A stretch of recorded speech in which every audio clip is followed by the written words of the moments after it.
सुप्रभात. आजचा व्लॉग खूप स्पेशल असणार आहे. आज मी चाललो आहे हरिश्चंद्रगडावर आणि मला ट्राय करायचं आहे की कॅम्पसाईटवरनं एका दिवसात हरिश्चंद्रगडाला जाऊन येतं का, म्हणजे ते पूर्ण दिवसात तो ट्रेक बसतोय का. सो ट्रेकिंग म्हटलं की तुमच्याकडे मोठी बॅग आली, त्याच्यामध्ये टेंट आला, स्लिपिंग बॅग, जेवणाचं सामान आणि अशी सगळी ती खूप मोठी बॅग होऊन जाते. आणि ट्रेकर म्हटलं की हे सगळं करावं लागतं.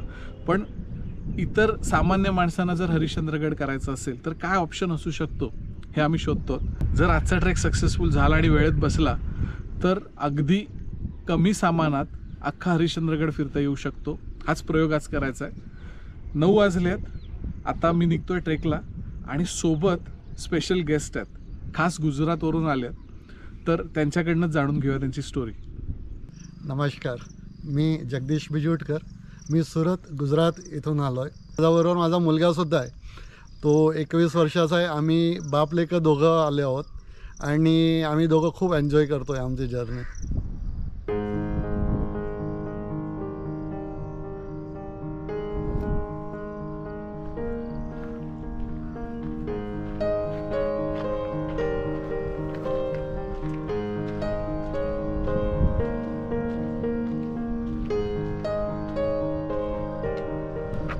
Good morning. Very good morning. छान जागा निवडलीत. सुंदर, खूपच सुंदर. $1 मिलियन नाश्ता आहे आज. क्या बात आहे. मस्त.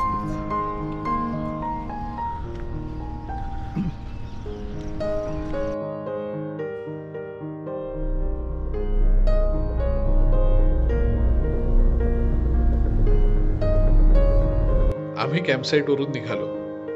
रमत गमत तासाभरात हरिश्चंद्रगडापर्यंत जाणारा रस्ता पार केला.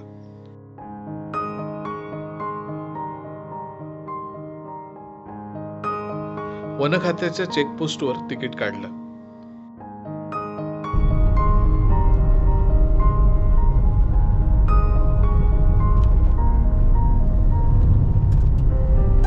आम्ही पोचलोत गडाखाली आणि आता सुरुवात करतो ट्रेकला.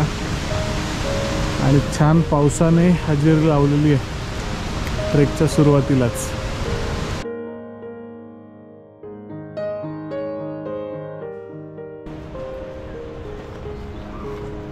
भात शेती आणि बघावं तिथे हिरवंगार.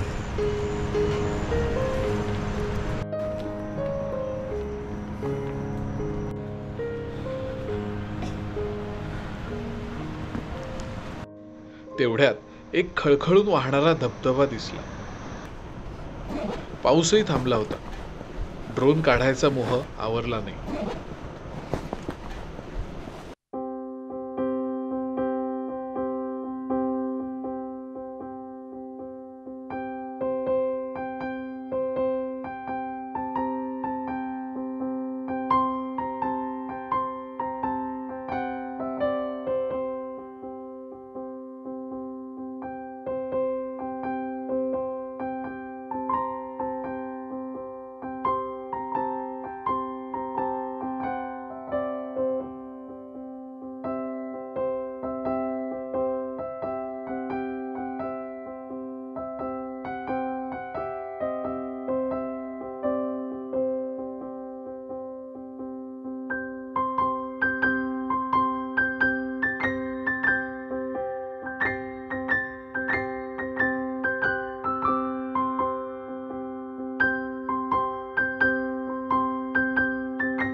मनसोक्त ड्रोन उडवला. ट्रेकची सुरुवातच एकदम भन्नाट झाली.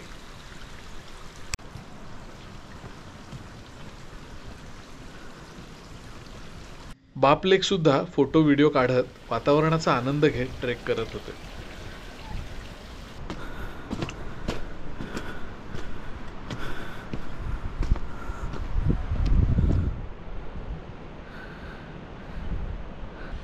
हरिश्चंद्रगड ट्रेक करायला घेतलाय. ड्रोन फ्लाईट मिळाली.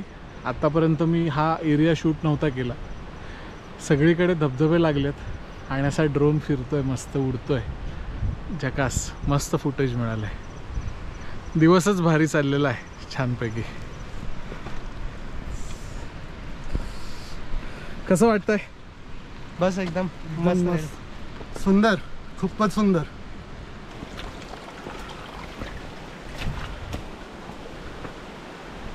एक पॅच चढून वरपर्यंत आलो आणि कातळाच्या पोटातून जाणाऱ्या वाटेवर सुद्धा धबधबे वाहत होते.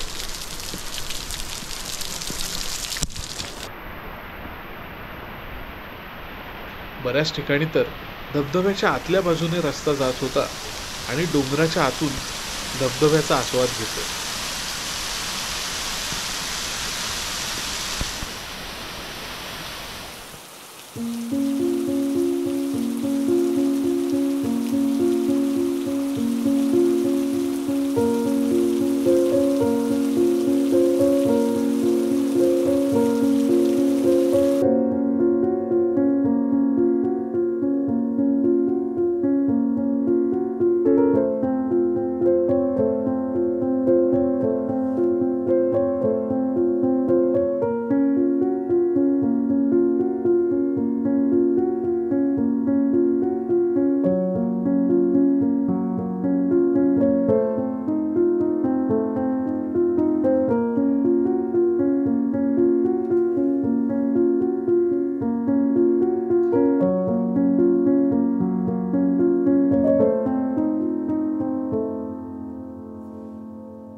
खूपच सुंदर धबधबा होता आणि धबधब्याचा मागं उभे राहून बघणं म्हणजे सुपर अल्टिमेट.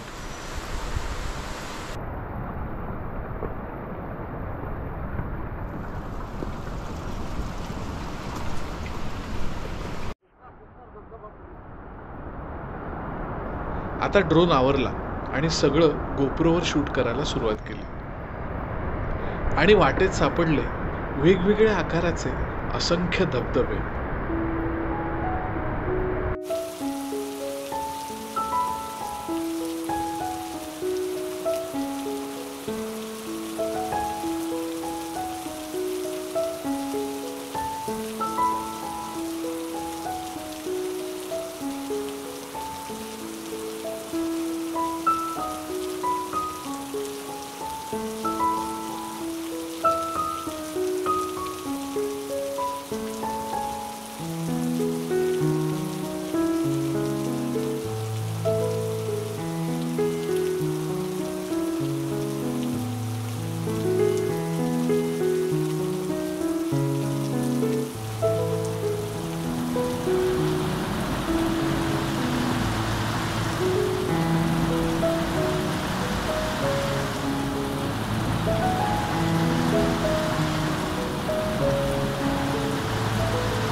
माथ्यावर पोहोचलो.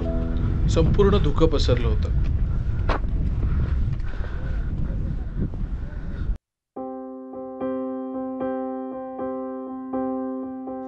केदारेश्वराचं दर्शन घेतलं. मंदिरात गेलो.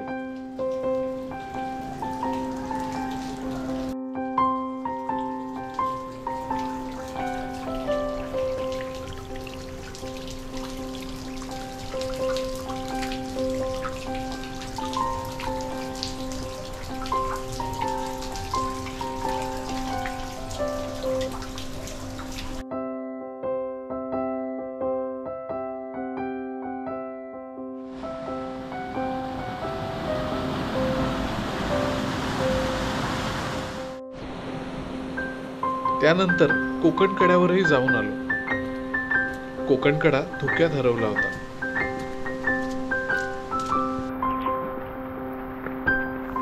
परतीच्या वाटेवर पावसाने हजेरी लावली आणि आमचा पावसाळी ट्रेकही झाला.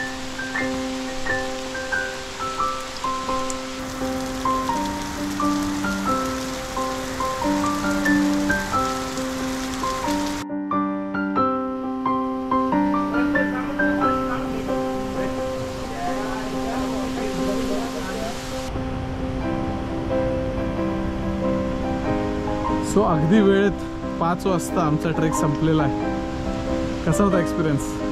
एक्सेलंट. सो 9ला निघालो, 6 पर्यंत आलो आपण. Perfect one day trip. मी तसा मराठीच आहे, पण आमची जवळजवळ 3 ते 4 पिढी आम्ही बडोद्यात राहतो आहे. बडोदा गुजरात येथे. आमच्या घरातसुद्धा मराठी कल्चरच असतं आणि घरात आम्ही मराठीच बोलतो. सह्याद्रीबद्दल खूप आवड असल्यामुळे आम्ही सह्याद्रीला मधूनमधून भेट देत असतो. आम्ही 2 दिवसापासून इथे आहोत आणि आमचा अनुभव खूपच सुंदर होता. एकतर जागा खूप सुंदर आहे. स्वप्नील भाऊंचा स्वभाव, त्यांचं हॉस्पिटॅलिटी खूपच सुंदर आहे आणि आम्हाला काही त्रास झाला नाही ह्या 2 दिवसात आणि मी खूप एन्जॉय केला. की जर तुम्ही इथं ह्या भागाला आलात, हरिश्चंद्रगड असो, कळसुबाई असो, सांधन व्हॅली असो किंवा इवन माळशेज घाटला सुद्धा आलात, इथं नक्की भेट द्या. ही खूपच सुंदर जागा आहे. लोक खूप चांगली आहेत आणि हॉस्पिटॅलिटी खूपच चांगली आहे. हा नक्कीच तुम्हाला खूप एक सुंदर अनुभव देऊन जाईल. नक्की या तुम्ही या.